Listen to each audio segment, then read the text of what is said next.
A Christian teacher's assistant sacked for claiming that educating pupils about gay relationships was brainwashing our children has told a tribunal she did not believe in the modern idea of gender fluidity and transgenderism. Christy Higgs was dismissed for gross misconduct from the school in Gloucestershire last year. She shared and commented on Facebook posts that describe relationships and sex education classes as a vicious form of totalitarianism at suppressing Christianity. Lawyers representing her will argue that her sacking breached her freedom of speech and religion. Should teachers be forced out of education if they disagree to teaching gay marriage and LGBT relationships lessons to children? Let's speak with Benjamin Butterworth, journalist and late editor of the newspaper, and Caroline Farrow, UK campaign director at CitizenGO, an organisation promoting human dignity. Benjamin, first of all, I mean, clearly you would disagree with the idea that there's anything wrong with teaching gay rights, gay marriage, gender fluidity, etc. But what's wrong with somebody else having a different view? Afternoon. I mean, look, hi, afternoon, Ian. It's not really teaching gay rights. The ultimate thing here is that it is talking about kids being tolerant of each other, of their peers, and accepting people as they are, as well as, of course, like any laws of the land, recognising that those are the democratically enforced laws of the land. Now, what this woman did was she said that she will not teach children that all relationships are equally valid and normal. Now, that is quite a statement.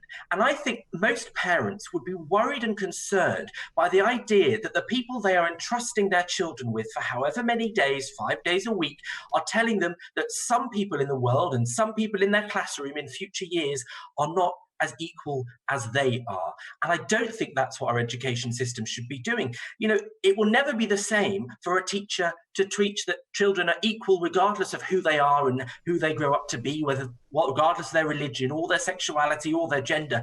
Teaching that is a good thing. They should teach that Christians are equal to Muslims as equal to atheists. This woman believed that some kids aren't going to be as equal under the law and in her eyes as other kids, and that is not okay for who we put our children entrusted with at school. Caroline Farrow, is this not just teaching inequality in that respect, as Benjamin just outlined? Nice to have you with us. Hi. Hello. I'd actually agree with Benjamin on one aspect, and that is that we do believe that everybody is equal, and if any teacher is teaching that children or adults who are different are not equal and don't have equal human dignity, then yes, they should be reprimanded. But actually it was what was being taught that was being objected to. So, for example, she talked about gender fluidity, about gender ideology, about the idea of transgenderism.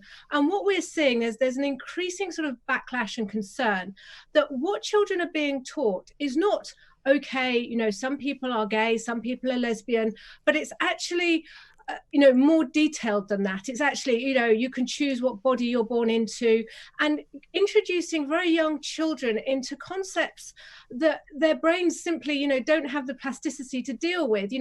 We're all busy, when we're children, we're all learning about identity and who we are. And actually kind of introducing what we've seen in some of the lesson plans and some of the materials is things that are just too complex and too graphic for children. And I could cite you several examples. So it's not about saying, oh yeah, we don't believe that gay and lesbian and transgender people aren't equal. Of course we do, and I don't think anyone. But you don't believe they're equal, Caroline. I do, of course I believe they're equal. Caroline, is gay sex a sin? Benjamin, okay. Is gay sex a sin, Caroline? Benjamin, you are not my pastor, but yes, my belief teaches me that that homosexual sex acts is not something that we should be doing. There we go. You don't believe gay people are equal, so let's get that myth over and done with. That's ridiculous. So what my belief about sex and sexuality is does not transcribe to people. That's really reductive. Do you believe gay people should have the same rights as heterosexuals in terms of marriage or being protected in the workplace? Of course I believe that gay people should have the same rights as everybody else in So I should be able to get married like you? Can you stop?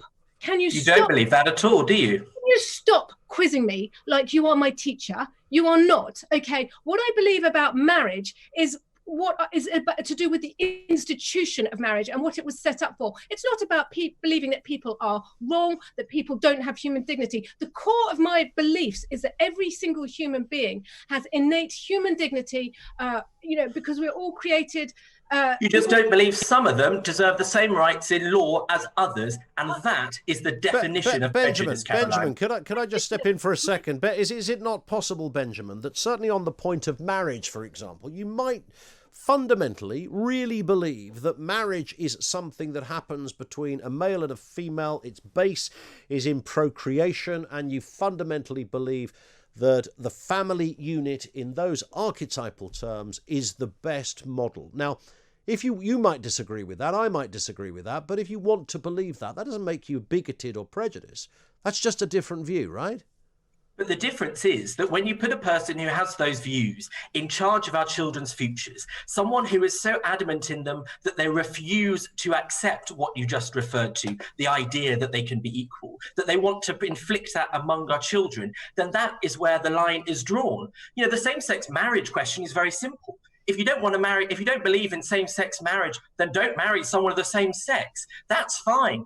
But you don't get to inflict our children with a certain version that says some of the people in their class will grow up to be less equal than others. And I don't think any parent listening to this should be misled by Caroline and her bigotry when she believes that some of these listeners' kids right now aren't the same as other people's let's kids. come back to you, Caroline. I think you might want to respond to that. Your bigotry.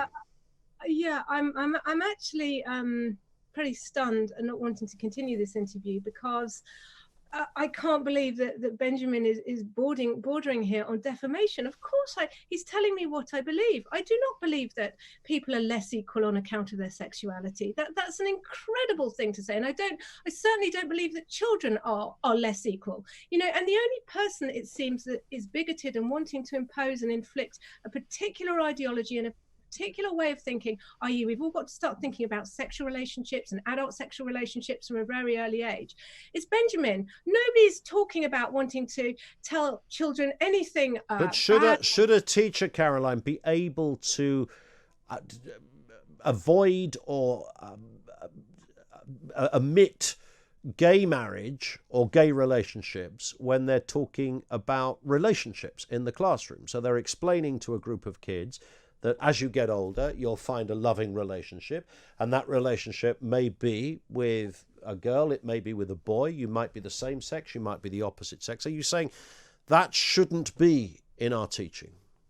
I believe that every single person has different groups of people have your beliefs on this are subjective. Okay, so Catholics will believe one thing, Muslims will believe something else.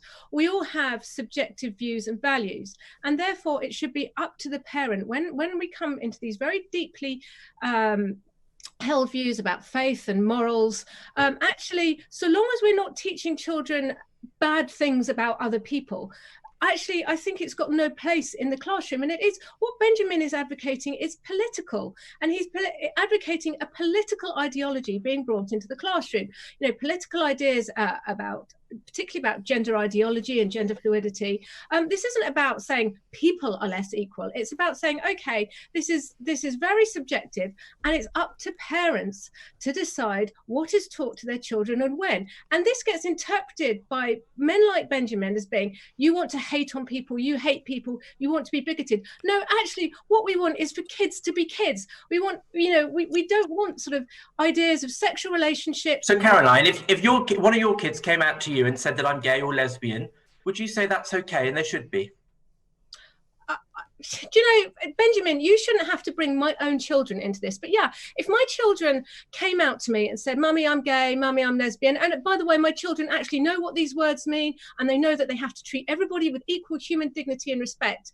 My children know that there is nothing that they can't talk to me about. And if they said to me, Mummy, I'm gay, Mummy, I'm lesbian, they would get a big hug, and we would still say it. We love you. You're still welcome. There's no way we'd be kicking the children out or whatever. At the end of the day, all any parent can do is teach their children with love and respect what their beliefs are. But nobody can force a child to carry on your beliefs. And at the end of the day, so you have there's parity in your views in that respect. But let me just pick up something you said, Caroline, and put this back to Benjamin. This is political, isn't it, Ben? I mean, there's a huge political agenda here. Gender fluidity being a great example. You've got no evidence of it. No one has any evidence of it. It's at best a theory, as many say. Why would that be taught in schools? I mean, the idea that some people are transgender or some people are gay, there is an enormous amount of evidence born of the fact that there are thousands of people in every culture and society. In What every age? What age should you tell children about this?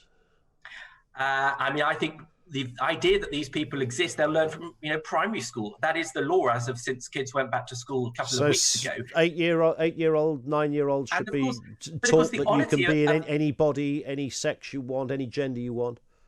Yeah, I think it's great to tell kids that you can grow up. You don't think that's confusing to children? Not at all. And I think anybody who has either they might be same-sex parents themselves or have friends and relatives who are in same-sex relationships or transgender, every single one of those people, I bet, would tell you that if they said to their kid, oh, Uncle Rob's in a relationship with Uncle Daniel, no child questions that. They just see two nice uncles. They might not question that, but gender fluidity is despite lots of politicizing of the issue, Ben, and taking it into and trying to find parity with sexuality. The gender debate is a very different debate. It's a little mischievous that T is even lobbed onto the end of LGBTQ, isn't it? It's not mischievous because there's many trans people, trans adults who have gone through the full process of their life. As they would tell you, they realized that who they were did not match who they were born into at the similar age that many gay people or bisexual people realized that didn't fit either. And this isn't about teaching gender fluidity. It isn't about telling them you have to question yourself. None of that is my view. It's about saying that people are born differently and that you hide it, and it can be such an intense torture to be not talked about in the classroom and recognized in that way from a young age. Caroline, okay, Benjamin, let me just step in for a second. Caroline, just take that comment and put your response to that, if you would, finally, in terms of, we've not perhaps followed this syllabus for decades because the discussion hasn't been there, but now it is there. Is it not better to be open and honest with children?